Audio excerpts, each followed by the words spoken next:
Did you know that all dinosaurs could not eat fish even if they wanted to? This is because they are dead. What is it? Run down!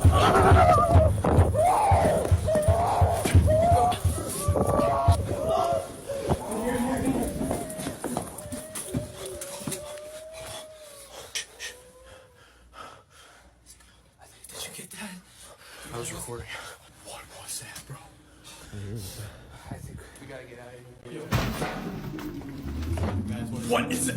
Run down!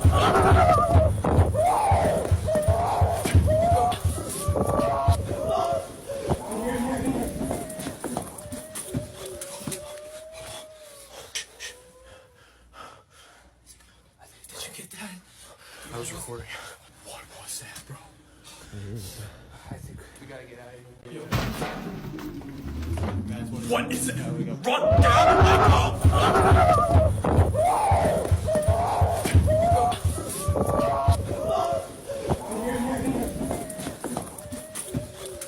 If a drop of water entered your heart, it would stop functioning completely. Curious facts you didn't know. Believe it or not, in a country called Finland, it is illegal to kill mosquitoes. And if you do so, you can be sentenced to up to 3 years in prison. When you find yourself thinking too much about a person, it's because that person is also thinking about you. A 24-year-old man set a world record for keeping his eyes open without blinking for 1 hour and 13 minutes. There are more people dead at the bottom of the sea than in the largest cemetery in the world. Did you know that a baby has 206 more bones than adults? Someone you talked to today has just spoken ill of you behind your back. They are the 5th person who appears when you press the green icon below, swipe everything to the right, and go to the More option. There you will find the person. When you walk, your body is using approximately 200 muscles. About 70% of people have the same last names, but nobody knows it. What's your last name? Also, check the comments to see who else has the same last name as you. The man in this photo is one of the worst sexual offenders in the history of Ohio. This man's name was Brian Peppers. For years, this photograph circulated on the internet attached to his story of sexual abuse, and nobody believed that it was real.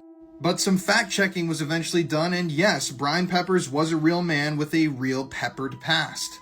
So Brian was born with something called Cruzon syndrome. And when Brian was younger, he was bullied incessantly by people in his school. So as Brian grew older over the years, his body quickly began to grow weaker, and eventually his mental health deteriorated to such a point that he had to be checked into a nursing home. But it was in the year 1998 when Brian was arrested and convicted of molesting somebody. According to the report, he actually sexually abused the nurse that was taking care of him in the nursing home. Brian was then removed from the nursing home. He spent 30 days in jail, and he was on probation for 5 years. After this incident, Brian was on the sex offenders registry in Ohio up until his death. When he died, Brian Peppers was only 4 foot 1 inches tall, and he passed away on February 7th, 2012, which, eerily enough, is the day that I'm posting this TikTok, and I didn't even realize it until I read that just now. This 12-year-old girl unalived her entire family so she could be with her 23-year-old boyfriend. Jasmine Richardson was a normal kid until she turned 11 years old. She started dressing in a darker aesthetic, liking some darker things. She would post on websites like MySpace and VampireFreaks.com, telling people she was 15 instead of 11. Because the thing about Jasmine is even though she was 11, she didn't look 11. She always kind of looked older than she actually was. She started sneaking out to hang out with her new older friends and would meet older guys. By the time that Jasmine was 12 years old, she was in a full-on relationship with this freak, 23-year-old Jeremy. And just so you know, just because she was lying about her age on social media, this guy was fully aware that his girlfriend was 12 years old, a literal preteen, and he would also tell people that he was a 300-year-old werewolf. So for context, we are dealing with a full-on freak. Jasmine's parents were horrified when they found out that their 12-year-old daughter was online telling people that she was older than she actually was and that she was dating a full-on adult. So they did their best to keep Jeremy away. Jasmine and Jeremy didn't want to be apart, and they thought that the only way that they could be together is if Jasmine's parents were no longer alive. What started started out as jokes became real plans to not only unalive Jasmine's parents, but her 8-year-old brother as well. On April 22nd, 2006, Jasmine secretly let Jeremy into her home where he brutally unalived her parents. Jasmine's 8-year-old brother, Jacob, heard the entire thing while hiding in his room holding his lightsaber for protection. It's like heart-shattering. It's unclear who actually unalived 8-year-old Jacob because Jasmine and Jeremy blame each other for his death. Jasmine and Jeremy thought that they were soulmates, and now with her parents out of the picture, they were going to be together forever. But in reality, that was not the case. They were actually quickly brought to justice because they were bragging to anyone that would listen about what they had just done to her entire family. And of course, as soon as they were arrested, the soulmates turned on each other. Jeremy was sentenced to 3 life sentences, but due to Jasmine's age, she only served 6 years in a rehabilitation center and 4 years on probation. She was fully released into society in 2017 and has been out living in society free as a bird ever since under a new name. Actually, a lot of controversy in this case because of that, but what do you think? Do you think Jasmine is a victim, a child manipulated by a predator, or do you think if she's old enough to do the crime, she's old enough to do the time? I guarantee this is one of the most shocking and disturbing true crime cases you've heard all year. Katie Fusco was adopted from an early age. She was brought up in Dutchess County in New York and was a bright girl. By age 18 though, she had become really curious about her biological family and wanted to know who they were. Now, using social media, this was actually easier than she expected. She was able to trace her birth parents. They were Alyssa and Stephen Pladdle. Now, Katie had no idea that Stephen had actually groomed Alyssa when she was 15 and got her pregnant. They had a baby, and this baby was Katie. From birth, she was actually named Denise. And when she was a baby, Stephen was abusive to her. He would pinch her frequently and almost drown her. Alyssa actually knew about this and shockingly did stay with him and even marry him. Katie, who was called Denise at the time, was put up for adoption. Now, not knowing any of this information, Katie decided to properly reunite with her biological parents and actually move in with them and their daughters. Alyssa and Stephen's relationship was already strained by this point, and they began sleeping in separate beds. Shockingly, Stephen started sleeping on Katie's bedroom floor, and the biological father and daughter then started a sexual relationship. Alyssa moved out, and Stephen forced his daughters to refer to Katie as their stepmom instead of their sister. In July 2017, they got legally married. Now, they didn't disclose the fact that they were actually biologically father and daughter, so it went ahead, and bizarrely their relatives all attended too. As if this couldn't get any more shocking, they then had a baby together. It would be 4 months until they were arrested due to incest after Alyssa reported them to police. But that was far from the end of this tragic case. Stephen's mum took care of the infant child and the pair were released on bail. Katie then decided to move back in with her adoptive parents. She knew she needed to end the romantic relationship she had with her biological dad.